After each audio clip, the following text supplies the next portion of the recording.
Hemos conversado muchísimo con Raúl Sor sobre el conflicto entre Rusia y Ucrania y pensando siempre en una palabra que eventualmente podría hacer cambiar las cosas, que es la escalación del conflicto hacia niveles superiores donde ya probablemente cuesta más volver atrás. Algunas personas hoy lo han registrado en varios medios alrededor del mundo, han visto que se está escalando mucho más allá de lo que se presumía y queremos conversar con Raúl Sor sobre eso, si es que hay fundamento para aquello o no. Raúl, ¿cómo estás?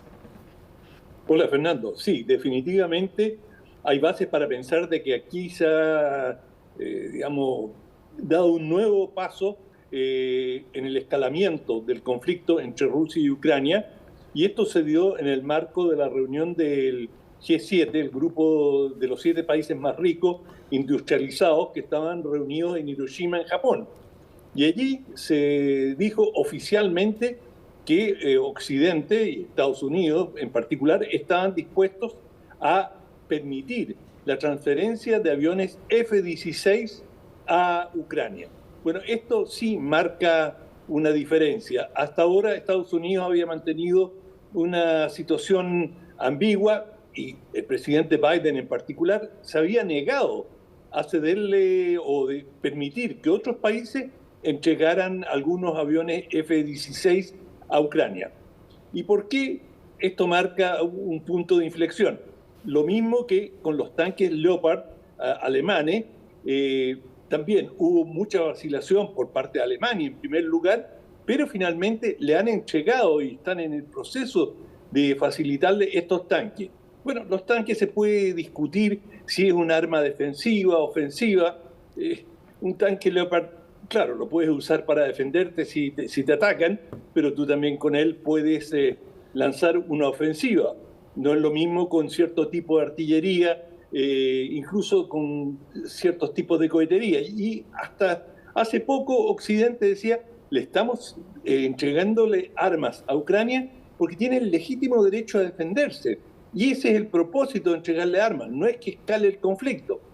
Pero los aviones F-16, un avión de cuarta generación, es otra cosa. Realmente, aunque Ucrania asuma compromiso de no utilizarlo, en el aire ya las cosas son distintas que en tierra. Es muy fácil transgredir fronteras, no solamente con el avión, sino que son aviones con un tremendo alcance, digamos, con el armamento que tienen. Porque los aviones modernos, bueno, los aviones en general, tienen 3 elementos centrales. Uno es el motor, que le da la velocidad, la capacidad de maniobra. El segundo, el armamento que pueden llevar a bordo.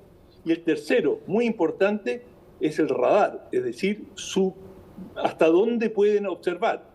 Y los F-16, depende del modelo que reciban, tiene radares muy modernos que en algunos casos superan a los radares de su contraparte rusa.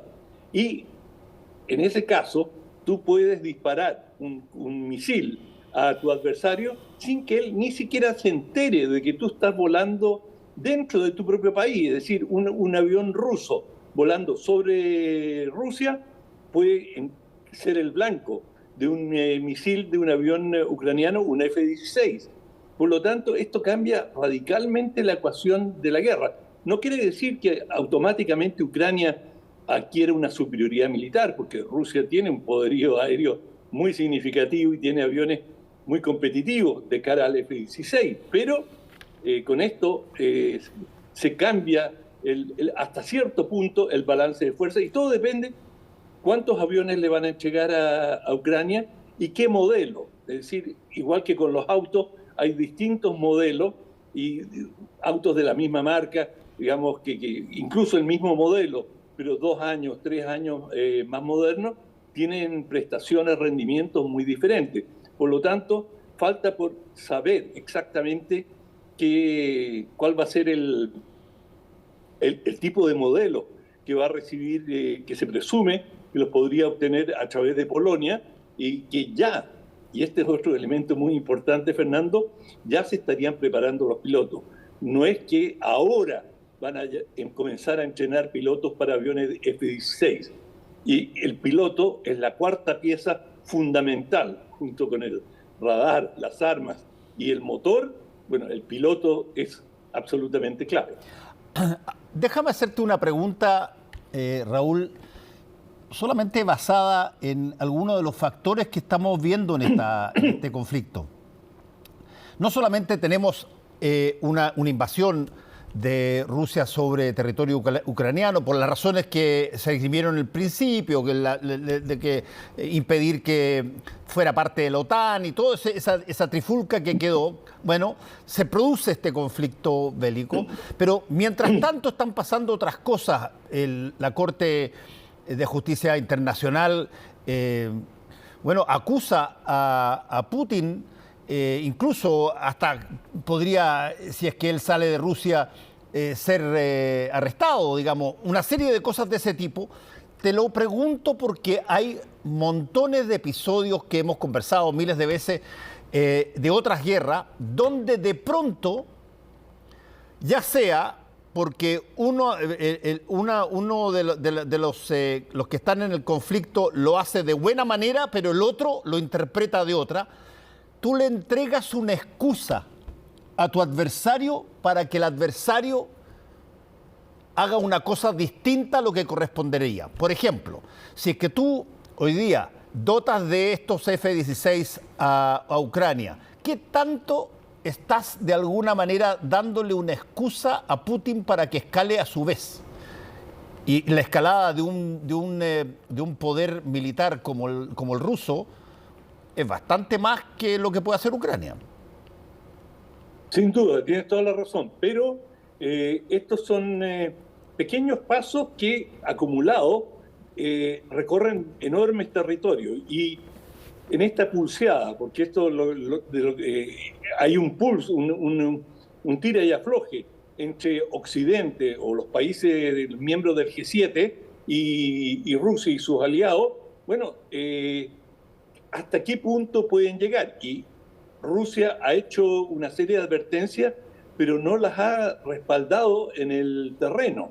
De manera que, por eso, cuando toman una decisión como esta, la toman muy cuidadosamente. Dicen, bueno, vamos a cederle estos aviones F-16, ya nadie habla de vender, lo que le vamos a transferir estos aviones, pero falta tiempo. Hay que preparar a los pilotos, tenemos que preparar un mecánico, las bases tienen que estar abastecidas con repuestos. Esto va a tomar tiempo, es decir, como quien, por usar una metáfora, meten el dedo gordo en la piscina para ver la temperatura.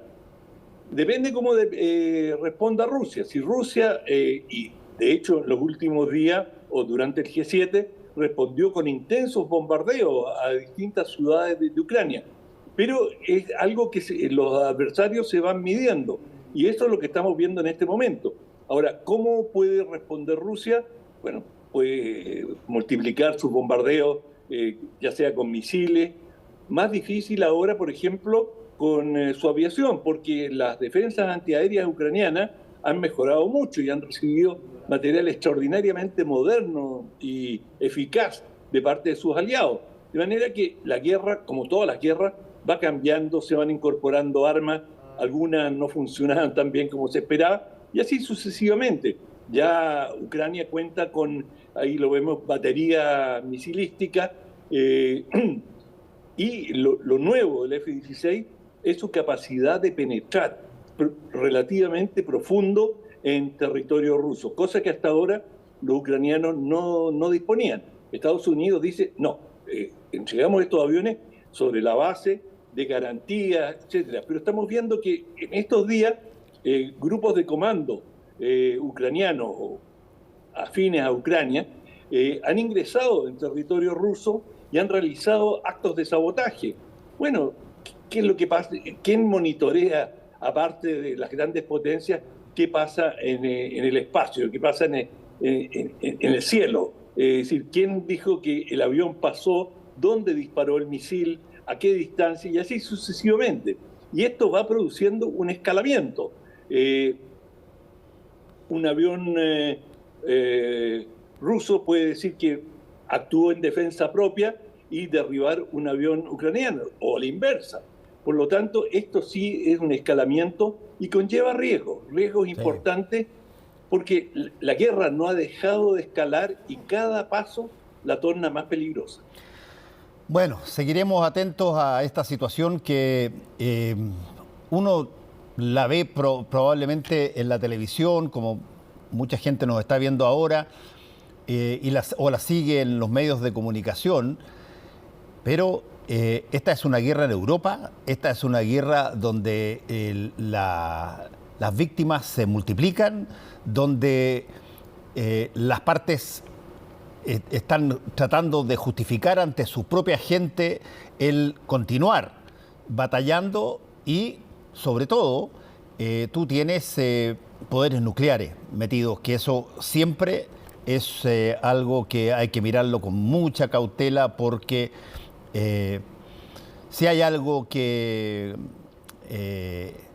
yo me acuerdo de esa frase de Albert Einstein que decía, el universo y la tontera humana son infinitos, y no estoy tan seguro de que el universo sea infinito. Pero la tontera humana no había ninguna vacilación ahí, y ojo, cuando uno está apretado, está realmente asediado o siente que puede ser humillado en una situación de este tipo, o inventa una excusa para cambiar el giro de los eventos, chuta. No hay que... Siempre es un riesgo. Siempre hay un riesgo, sí. Bueno, gracias, Raúl, que te vaya bien. Chao, Fernando, hasta mañana. Hacemos una pausa y volvemos con el Ojo con.